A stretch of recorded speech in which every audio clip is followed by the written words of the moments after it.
Accidental గా పొలాల నుంచి వచ్చింది, కానీ దానికి ఇప్పుడు నేచర్ చూసినప్పుడు చాలా ఆనందపడుతుంది. మీరు ఏం చెప్పాలనుకుంటున్నారు? ఫస్ట్ మీరు ఎవరు? ఇప్పుడు మా యూట్యూబ్ ఛానల్ ఉంది కదా, సాగర్ స్నేక్స్. మీరు ఫస్ట్ టైం ఇక్కడికి వచ్చినాం.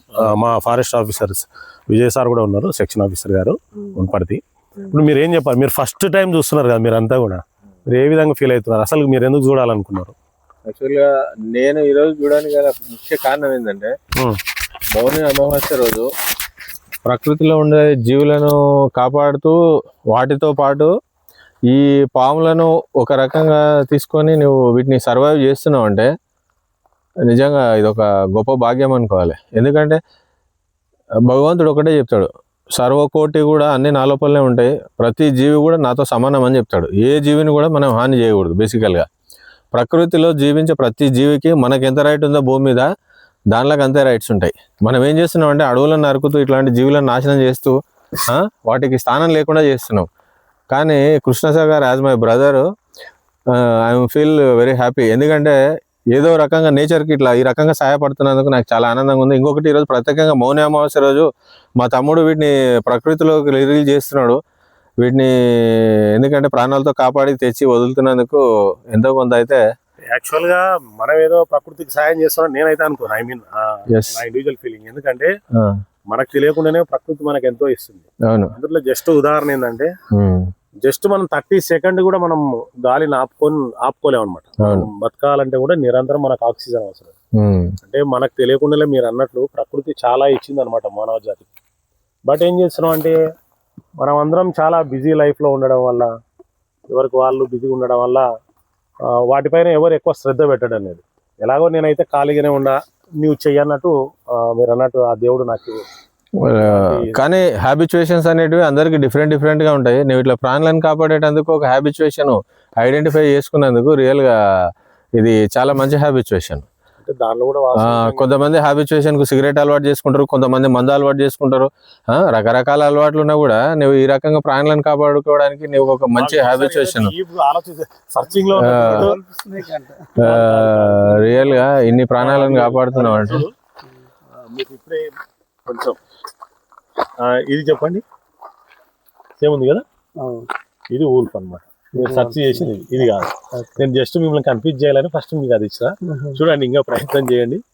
ఎందుకంటే వాస్తవికంగా నాకు ఉన్నటువంటి అటాచ్మెంట్ ఫారెస్ట్ వాళ్ళతో ఇంత అంత కాదు. ఎందుకంటే మనం వాస్తవికంగా మనం ఎంత పని చేసినా కూడా ఫారెస్ట్ డిపార్ట్మెంట్ సపోర్ట్ ఖచ్చితంగా అవసరం. ఎందుకంటే మన ఇండియా యాక్ట్, ఎనిమల్ యాక్ట్ ప్రకారంగా మనం ఎనిమల్ రెస్క్యూర్ అయినప్పటికి కూడా కొన్ని వాళ్ళ పర్మిషన్స్ తోనే వెళ్ళాల్సి వస్తుంది. ఎందుకంటే అందుట్లో ముసళ్ళు కానివ్వండి, కొండ చిలువలు కానివ్వండి, నెమళ్ళు కానివ్వండి, ఇలాంటి ఇవన్నీ పార్ట్ 1 లోకి వస్తాయి కదా సార్. పార్ట్ 1 లోకి వస్తాయి కాబట్టి ఇవన్నీ వారి ఖచ్చితంగా ఇన్ఫర్మేషన్ ఉండాలి. వాళ్ళ ఇన్ఫర్మేషన్ తోనే మనం రెస్క్యూ చేయాల్సి ఉంటుంది. కాబట్టి మాకు ఇక్కడ వనపర్తిలో ఉన్నటువంటి డిఎఫ్ఓ గారు కానివ్వండి, సెక్షన్ ఆఫీసర్స్ కానివ్వండి, రేంజర్ ఆఫీసర్స్ కానీ వాళ్ళందరూ బాగా మాకు బాగా సపోర్ట్ చేస్తున్నారు. మేము కూడా వారికి అనుకూలంగానే పనిచేస్తా ఉన్నాం. ముఖ్యంగా మా గౌరవ ఎస్పీ గారు కూడా చాలా అంటే రియల్గా వాళ్ళు కూడా చాలా అప్రిషియేషన్స్ కూడా ఇవ్వడం జరిగింది. ఎక్కడ కూడా వనపర్తి జిల్లాలో ఎక్కడ కూడా ఎవరు పాము కాటు వల్ల చనిపోకూడదు. సేమ్ టైం కూడా ఎక్కడ కూడా ఎలాంటి వన్యప్రాణికి కూడా హామ్ చేయొద్దనే మెసేజ్ని కూడా ఇవ్వని చెప్పి వారు రిక్వెస్ట్ చేశారు. మరి వారు కూడా జంతు ప్రేమికులుగా ఉన్నట్లున్నారు బాగా. వారు కూడా మా తరఫున కూడా, మా సాగర్ స్నేక్స్ సొసైటీ తరఫున కూడా థ్యాంక్స్ తెలియజేస్తా ఉంటాం. ఓకే సార్, ఇప్పుడు మనం ఫస్ట్ ఏ పామును వదిలేద్దని చెప్పండి మీరే. ఇది నాన్ పాయిజనస్ అన్న. ఇది మాత్రం పాయిజనస్, ఇది నాన్ పాయిజనస్. దీన్ని పట్టుకోవచ్చు, బట్ ఇది బైట్ చేస్తుంది. ఆపొద్దురా, నీ అంతకు నువ్వు ఒక్కతోనే ఉండదురా. సాగర్ స్నేక్ సొసైటీ నుంచి సాగర్ అన్న నాకు ఎప్పుడు అంటే సాగర్ అన్న తోటి నాకు మంచి అనుబంధం ఉంది. ప్రతి విషయంలోనూ ఇప్పుడు లైక్ పైథాన్ వచ్చినా, కోబ్రా వచ్చినా, అటువంటివి ఏవి వచ్చినా అని నాకు ఫోన్ చేస్తాడు. ప్లస్ ఒక కోఆర్డినేషన్ తోటి వాటిని సురక్షితంగా బంధించిన తర్వాత నాకు ఫోన్ చేస్తాడు వచ్చి వదిలేద్దామని. అప్పుడు సాగర్ అన్నతో కలిసి మేము సురక్షితమైన అడవి ప్రాంతంలో వాటర్ సోర్స్ ఉన్న దగ్గర వాటిని వదిలేస్తాం. ఇక ఎనీ టైం 24 అవర్స్లో ఏ టైంలో ఫోన్ చేసినా అని అందుబాటులో ఉంటాడు. ఇటువంటి కార్యక్రమం చేస్తున్నందుకు సాగర్ అన్నకి చాలా అభినందనలు తెలుపుతున్నా. మొన్న అందరం పండుగలో ఉన్నాం, అప్పుడు కూడా ఫోన్ చేశాడు నాకు. ఫోన్ చేసి ఇట్లా ఒక పైథాన్, 2 కోబ్రాస్ సంథింగ్, ఇంకా కొన్ని నాన్ పాయినస్ స్నేక్స్ ఉన్నాయి, వాటిని వదిలేద్దాం రండి అని చెప్పారు. ఓకే అని మేము కూడా అదేనాం. అంటే పండుగ టైంలో కూడా ఫ్యామిలీకి టైం కేటాయించకుండా ఇటువంటి పని చేస్తున్నందుకు నిజంగా సాగర్ అన్న చాలా అభినందిస్తున్నాం అన్న. ఇటువంటి కార్యక్రమంతో మీరు ఇంకా ముందుకు వెళ్ళాలి, మీకు కావాల్సిన సపోర్ట్ మేము తప్పకుండా చేస్తామని. యాక్చువల్గా పాములు పట్టే వరకే మా పని, కానీ అది ఎక్కడైతే సురక్షితంగా ఉండగలుగుతుంది, అది ఏ ప్రాంతాన్ని అయితే ఎంచుకుంటుంది అనేది కూడా పూర్తిగా వీరికి బాగా పట్టుందన్నమాట ఈ ప్రాంతంలో. కాబట్టి మనకు లేట్ అయినప్పటికి కూడా వారిని తప్పకుండా వారు ఉన్నప్పుడే వారు సెలెక్ట్ చేసినటువంటి ప్లేస్ ఉంది. ఎందుకంటే పాములు ఎక్కడైతే పూర్తిగా స్వేచ్ఛగా జీవించగలుగుతో అలాంటి ప్లేసెస్ వీళ్ళకి మాత్రమే తెలుసు అనమాట. కాబట్టి తప్పకుండా వాళ్ళ సహకారంతో ఈ కార్యక్రమం అయితే ముందుకు, అంటే జనాలు ఎక్కువ తిరగని ప్లేస్, పశువులు కానీ తిరగని ప్లేస్, అటువంటి ప్లేస్లలో వదిలేస్తే వాటి అంటే నేచురల్ గా వచ్చినా కూడా మళ్ళీ దాన్ని తీసి జనాలు వదిలేస్తే మనం పట్టిన ప్రయత్నం కూడా లేదు. పాపం పాములు కూడా చనిపోయే ప్రమాదం. Correct sir. ఓకే, లేట్ చేయకుండా ఇప్పుడైతే మనం ఒక్కొక్క పామును వారి దగ్గరనే వదిలించే ప్రయత్నం చేద్దాం. పర్లేదు, ఎందుకంటే మీకు భయం పోవాలి. ఫస్ట్ వన్ సార్, ఫస్ట్ ప్రయత్నం ఇది చేద్దాం. అది కరుస్తుంది, అది జరిపోతూ, బట్ యాక్చువల్ గా జరిపోతూ కరవదు అనుకుంటారండి. ఈ పాము మాత్రం చాలా అగ్రెసివ్ ఉంది కదా, ఎందుకంటే ఇది చిన్న పాము అనమాట. చూడడానికి చాలా పెద్దగా పొడుగు ఉంది కానీ చిన్న పాము. కాకపోతే ఇవి బాగా, ఎప్పుడైనా పాము కాటుకు గురైన వ్యక్తి తొందరగా చనిపోయింది అనుకుంటే అది చిన్న పాములు కరుస్తాయి. ఎందుకంటే వాటికి వినాన్ని కంట్రోల్ చేసుకునే కెపాసిటీ ఉండదు ఫస్ట్ వన్. అంటే దాని భయానికి లోనై తొందర ఎన్ని పడితే ఎక్కువ వినమ్మ మన శరీరంలోకి ఇంజెక్షన్ చేస్తుంది, కాబట్టి తొందరగా చనిపోతారు. సరే సార్, ఇప్పుడైతే ఏ పాము మీరైతే ఒకటైతే వదిలేద్దాం. వదిలేసాను సార్, నేనున్నాను సార్. ఈ చేతులకు తీసుకుంటారా? లేదు. ఓకే, ఒక నిమిషం ఆపుతాం. ఇప్పుడైతే మనం నాన్ పాయిజనస్ స్నేక్ అండి, ఇది పూర్తిగా ర్యాట్ స్నేక్ అండి. ఇది చాలా రైతులకు మేలు చేసేటువంటి సర్పాలు. యాక్చువల్గా మా ప్రాంతంలో నేనైతే మా వ్యవసాయ పొలంలో ఇలాంటి పాములను చాలా మాటకు వదిలేసినానండి. ఎందుకంటే మాకు ఎలకల బెడతా ఉంది. ఈసారి పంట కూడా చాలా నష్టపోయాం మేము ఎలకల వల్ల. మనం ఎలకల్ని కంట్రోల్ చేయలేము, ఎందుకంటే మామూలుగా వేటినైనా కంట్రోల్ చేయగలుగుతాం, కానీ ఎలకల్ని పట్టడం కానీ కంట్రోల్ చేయడం చాలా కష్టంగా ఉంది. కాబట్టి నేనైతే స్వతహాగా అయితే మా పొలంలో చాలా మాటకు నేనైతే వదిలేసుకున్నానండి. కాబట్టి ఎవరు కూడా దయచేసి ఈ ర్యాట్ స్నేక్ని చంపొద్దండి. మన దగ్గర ఉన్న ఫస్ట్ పామునైతే వాళ్ళు ఫస్ట్ టైం అనమాట స్నేక్ని రిలీజ్ చేయడం. వీళ్ళంతా కూడా స్నేక్ లవర్స్ అనమాట. ఓహో, బాయ్ బాయ్ బాయ్ చెప్పండి, అది వెళ్ళిపోతుంది. ఓకే, మహేష్ సాగర్ వారు కూడా సెకండ్ స్నేక్ను వదిలేస్తున్నారు. దాని పేరు వచ్చేసి ఇది బ్రాండెడ్ రైజర్ అండి. ఇది చాలా మాటకు దీన్ని ఏమంటారు అంటే కోడెనాగు అని పిలుస్తూ ఉంటారు, కానీ కోడెనాగు కాదండి. చూడండి, చాలా బ్యూటిఫుల్గా ఉంటుంది. ఇవన్నీ కట్ల పాములు అంటారు, కానీ కట్ల పాము కానే కాదు. ఈ పాములన్నీ చాలా మాటకు తెలియక వాటిని చంపేయడం ఇలాంటివన్నీ చేస్తూ ఉంటారు. ఓకే, ఇది వూల్ఫ్ స్నేక్ అండి. చూడండి, ఈ మూమెంట్ చాలా ఫాస్ట్గా ఉంటుంది. అదే ఇది ఎక్కువ శాతం చాలా మందికి కరుస్తూ ఉంటుంది. ఇది ఎక్కువగా పాత చెట్లు సార్, పాత చెట్లు ఉంటాయి, ఆ చెట్టు తొర్రల్లో పాడుపడినటువంటి ఇళ్ళల్లో కాదు సార్. ఇది ఇంకోటి ఏంటి సార్ అంటే దీని స్పెషాలిటీ, ఇది కేవలం గోడలు కూడా పాకేస్తుంది అనమాట. ఎక్కువ గోడ దర్వాజాలు ఉంటాయి, ఐడియా ఉందా మీకు? గోడ దర్వాజాలలో ఉండి ఎలకల్ని బల్లుల్ని చిన్న చిన్న పురుగుల్ని తినుకుంటూ ఇది జీవిస్తూ ఉంటుంది సార్. దీని బైటింగ్ మూమెంట్ చూడండి, చాలా అద్భుతంగా ఉంటుంది అనమాట.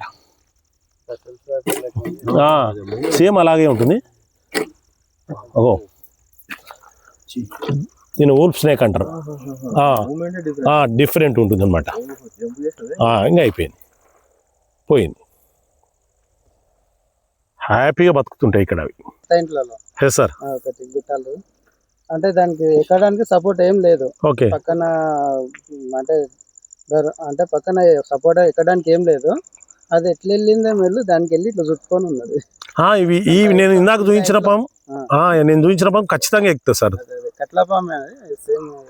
ఇప్పుడు సర్పాలకే రారాజు అంటారు కదా, సర్పాలకే రారాజు అంటారు కదా, కోబ్రా స్నేక్ అండి. చాలా అగ్రెసివ్గా ఉంటుంది పాము. మీరు అలా కింద పెట్టేసి అట్లా తీయొద్దు. కోబ్రాని ఎప్పుడైనా చేయి ముందర ఉండొద్దు దాన్ని బ్రో, అట్లా రావద్దు. మీకు కొంచెం ఎట్లా ఉండాలంటే, ఇది కోబ్రా స్నేక్ అండి. మామూలుగా గ్రామీణ ప్రాంతాల్లో ఈ నాగుపాము గడిస్తే మంత్రగాల దగ్గరికి తాయితలు కట్టించుకోవడం, తర్వాత తాయితలు కట్టించుకొని ఆకుల పసర్లు ఇలాంటివన్నీ పోసుకుంటుంటారు. అవన్నీ చాలా ప్రమాదం అండి. ఎందుకంటే ఈ మధ్య కాలంలోనే ఎవరైతే నాటు వైద్యం వేస్తుంటారో వారికి కూడా పాము కాటుకు గురైతే వాళ్ళు కూడా వనపర్తి గవర్నమెంట్ హాస్పిటల్కి రావడం జరిగింది. అతను కూడా చనిపోవడం జరిగింది. వారికి మేము ఎన్ని విధాలుగా ప్రయత్నం చేసినా కూడా వారిని బతికించుకోలేకపోయాం. కాబట్టి దయచేసి వారి వృత్తే ఆ పాము కాడిస్తే మందు ఇస్తామనే వాళ్ళే పాము కాటుకు గురైంది. కాబట్టి దయచేసి ఎవరు జనాలు కూడా అలాంటి వాళ్ళని నమ్మొద్దండి, ప్రాణాల మీదకి తెచ్చుకోవద్దండి. మనకు తెలంగాణ ప్రభుత్వం అన్ని ఆసుపత్రుల్లో కూడా మనకు injections, medicine, ambulance, oxygen, ventilator అన్నీ కూడా అవైలబుల్గా ఉన్నాయి. కాబట్టి మనం సురక్షితంగా కాపాడుకొని బయటికి వెళ్ళాలంటే మనం ఆసుపత్రికి తప్ప మరో మార్గం లేదని చెప్పి చెప్తా ఉన్నాను ఈ సందర్భంగా. మెల్లిగా రామ్మా, వచ్చేస్తాయి వాటికి అలా.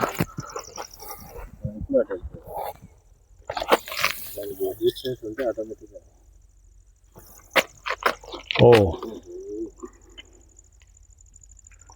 హాయిగా వెళ్తుంది.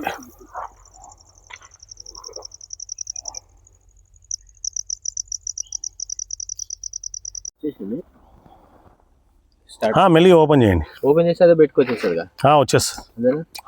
అంటే దానికి అక్కడ మనం ఇట్లా ఏదో కిందకి ఏదో ఇట్లానండి. యాక్చువల్గా ఈ పాములు నాగుపాము కదా,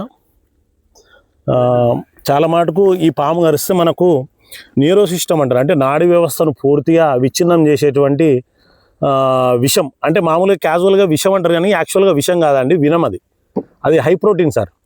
హై ప్రోటీన్ మన శరీరంలోకి ఎప్పుడైతే ఈ పాము ఇంజెక్షన్ చేస్తుందో అప్పుడు మన బాడీలో ఉండేటువంటి సెల్స్ అన్ని డ్యామేజ్ అయిపోతాయి. డ్యామేజ్ అయ్యుకుంటూ మనకు బ్రీతింగ్ ప్రాబ్లం వస్తుంది. ఫస్ట్ వన్ ఈ నాగుపాముకు ఉండేటువంటి లక్షణం అదనమాట. యాక్చువల్గా విషం అంటారు కానీ విషం వేరు, వినం వేరు. అసలు పాములను ఎందుకు కాపాడాలని మనం అనుకుంటే, ఇప్పుడు మామూలుగా యాక్సిడెంట్ అయింటాయి కదా మనకు, ఎక్కడైనా యాక్సిడెంట్ అయినా లేదా సర్జరీ, అంటే ఇప్పుడు సర్వసాధారణం అనమాట. సర్జరీ అనేది సర్వసాధారణం. ఎందుకంటే ఏ చిన్న పని చేయాలన్నా, సర్జరీ చేయాలన్నా కూడా మత్ ఇంజెక్షన్ కావాలి. అలాంటి మత్ ఇంజెక్షన్ కావాలంటే ఇలాంటి పాము నుంచి తీసినటువంటి వినంతోనే ఆ ఇంజెక్షన్స్ తయారవుతుంటాయి అనమాట, మెడిసిన్. సో అందుకొరకు మనకు పాముల వల్ల పర్యావరణంతో పాటు మానవాళి బతికి ఉండాలంటే తప్పకుండా ఈ భూమి మీద ఉండేటువంటి ప్రతి జీవరాశి కూడా జీవించాలి. వాటిని జీవించే హక్కు కూడా మనం కల్పించాలి.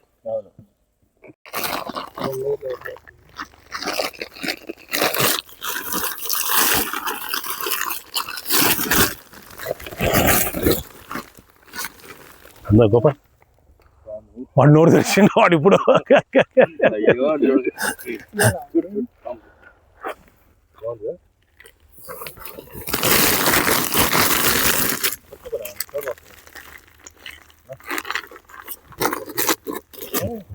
ఇది కొండ చిల్వ అంటే పైతాన్ అని అంటాం మనం దీన్ని మామూలుగా ఫారెస్ట్లలో చెట్ల పైన అక్కడ సైడ్ ఉంటాయి. ఇవి మామూలుగా గొర్రెల కాపర్లు అటువంటి వాళ్ళు వాళ్ళ గొర్రె పిల్లలను తినేస్తే మన భయం వల్ల వాటిని చంపడానికి ప్రయత్నిస్తుంటారు.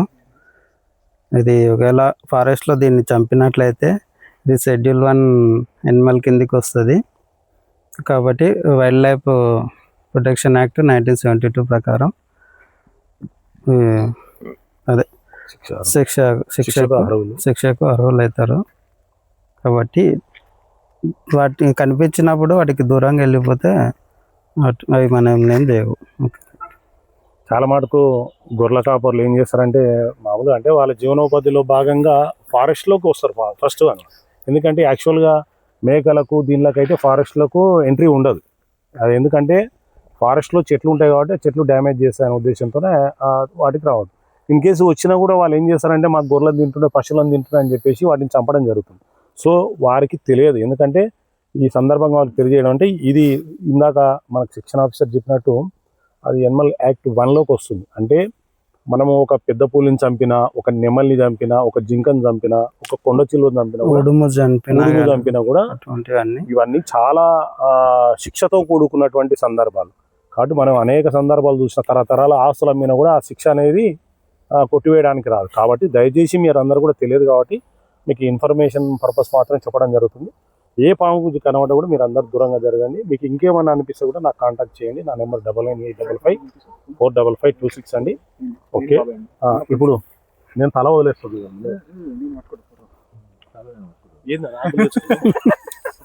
దాని బరువు వీళ్ళు పట్టుకోరా మరి అలా చుట్టేస్తా టైట్ చుట్టేస్తుంది. ఫోటో అంటే అదే తల ఉన్నారు.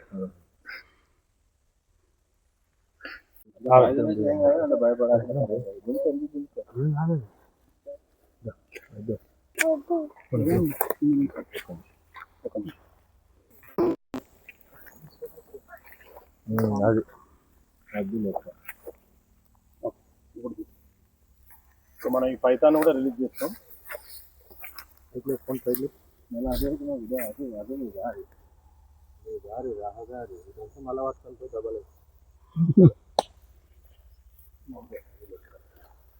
అట్లా పోతున్నా వెనకాల పట్టుకుంటాం కదా,